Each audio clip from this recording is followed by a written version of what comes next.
Hey, this is Rob Cutter. I wanted to post a video today on some of the topics that I've been discussing with my guide and some things that I didn't quite understand before. Again, I wanted to say before I start though that if you haven't seen any of the videos on my former channel, I'm going to put a link on it on this channel so you can go back and visit, because I think that some of these videos will make total sense and some of them I don't think, unless you see those videos, will make much sense at all. So, I just want to give that as a preface. But, you know, in my other channel, a lot of the videos that I talked about was reawakening to the oneness of which we're all a part of the universe, and how we are each a part of this oneness, and that oneness in the highest sense is who we really are beyond time and space. And one of the things that I, growing up, did not understand that has been kind of clarified to me that I never talked about was the difference between needs and wants and addictions. Because, unfortunately, I have all three of those, and I'm sure we all do. Now, the needs and the wants are not unfortunate, actually.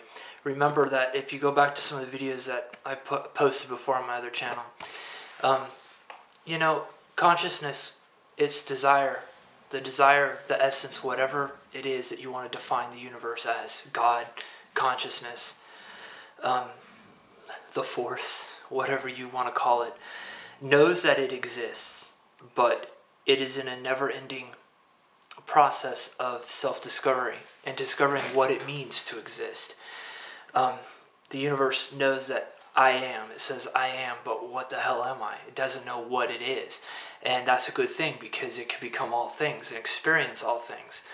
Well, that's where wants come into play, and so do needs. One of the things that that I've been discussing with my guide is how wants are actually a good thing.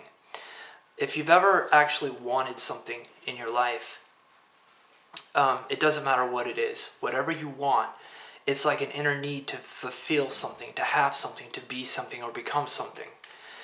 And what's going on actually is that is how the universe is expressing its desires to create through you, through your wants. And a lot of times we confuse our needs with our wants, and we'll say we need something, when in essence what's really happening is that we're confusing the fact that we want it to the point where now we think we need it. Now the truth is we don't need anything. You don't even need air. I know that sounds bizarre, but you don't need anything. I know for a fact that when you die, you continue to go on. You don't need anything to exist. You're going to exist. Now you might need certain things to keep the form that you're in right now, to maintain the person that you see yourself as. But then again, those are wants, because it is your soul's desire to express itself through who you are right now. So we confuse oftentimes needs with wants, but the truth is that we don't need anything, but we want to experience everything. Here's something that came to me, I guess, through my guide. We were talking about this, and he explained that so many times we decide that something is bad. And especially growing up as a Mormon, there were a lot of things that I was taught was bad, that I was not supposed to do, or not supposed to desire. And so what I did as a Mormon growing up was I'd push them away. And I'd push those wants away, and I'd pretend I don't want them. You know, and I'm going to leave that up to your imagination, because you know what a lot of Christians would say: God does not want you to have this. This will make you evil, or this desire makes you unworthy or sinful. So what we do is we push them away. We push those wants away, and we repress them, and they never go away. They just keep coming back. They keep coming back again and again, and we keep pushing them away again and again. Now, there's something that is going on here, is that actually what's happening is the universe is wanting you to express something, a desire, anything that is wanting through you, and you're pushing it away. You're, in essence, not fulfilling the purpose of why you're here. And we may say that, well, there are a lot of things that we want that might be bad for other people. And that's true too. There are things that you don't want to desire that could infringe upon another person and their path. But, I mean, if the person is consensual and it's a mutual want, then if you judge it to be wrong, then that's a judgment you've made. And that's one thing religions do, is they push away these wants, these natural wants that human beings have, call them evil, and then leave us in a continuous state of wanting and feeling unworthy because we want it. And that's not how the universe progresses. See, what happens is, for example, if you want a certain kind of food, and you crave it, and you crave it, so you decide, I don't want to have it, and so you push the craving away, well, it's going to keep coming back to you. But what happens if you give into it, and you go and you have a huge bowl of ice cream? What happens if you still want some more? Well, now you're becoming a glutton, but I mean, that's still a judgment. That's a judgment you've made. Evidently, there still is a want unsatisfied, so you go and you have some more. And pretty soon you get sick of it. You don't want it anymore. And that's exactly how the universe works. The universe desires to express itself through you, through each of us, because we're all components. We're each part of this beautiful whole. And this is how God is discovering what it means to exist. Without wants and desires, there would be no creation whatsoever. The universe would be static. And life would be basically joyless. And that's not why we're here either. But my point is, the more you push something away, you are saying you don't want it. You are lying to yourself. Because you do want it. And you're pushing it away because of a judgment. Now, again, I want to say, though, just to clarify this, that does not mean that you want to infringe upon other people's journeys. That's not what this is all about.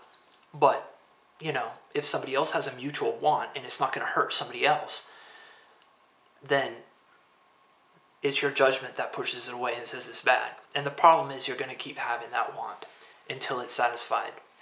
And one thing I've learned too is that is not giving in to desires and wants does not hinder the evolution of your soul whatsoever. You know, there's a so-called, in the Buddhist teachings, they call it the middle path. And in the Kabbalah, it's the middle pillar. And it goes straight up, goes straight back to the source. And that's what there are a lot of people, yogis and mystics and renunciates and ascetics, who follow that path of renunciation, they call it, renouncing all wants. And, you know, and they evolve very fast. They quickly merge into this sense of universal consciousness and becoming aware of their oneness with everything. In Hinduism and in the yogi philosophy, they call it samadhi. Or, you know, in Buddhism, it's called nirvana. They reach that goal very fast. It's almost like they're racing there. They're racing to get back to this awareness of their oneness with the universe. That awareness is going to happen to you regardless. And one thing that I've learned too is that, you know, the process of evolution is not a race. We're not here to, we didn't merge ourselves into forgetfulness of separation to just race back to oneness. That's not the purpose of it. We're here to experience, and for God that is within all of us, life, the universe, what I call God, to experience what it means to exist. Now, what it means to exist entails everything that makes you happy, everything that makes you depressed, everything that makes you feel shamed, everything that makes you feel prideful, everything that makes you feel angry, everything that gives you forgiveness, everything that gives you faith. It's not just all the good things. We're here to experience everything. And unfortunately, a lot of things hurt, but that's why we're here. We're here to experience that. If God never understood what shame was, then God would not totally understand God's own self. So when you're feeling all these different things, just be aware of wants, needs, what you're pushing away from you. And one thing that my guide, now I have to tell you, my guide's been helping me a lot more than I even realized before. With the videos that I made previously, that was brought to me through my guide, and here I was arrogant enough to suppose that I was just learning this stuff on my own. And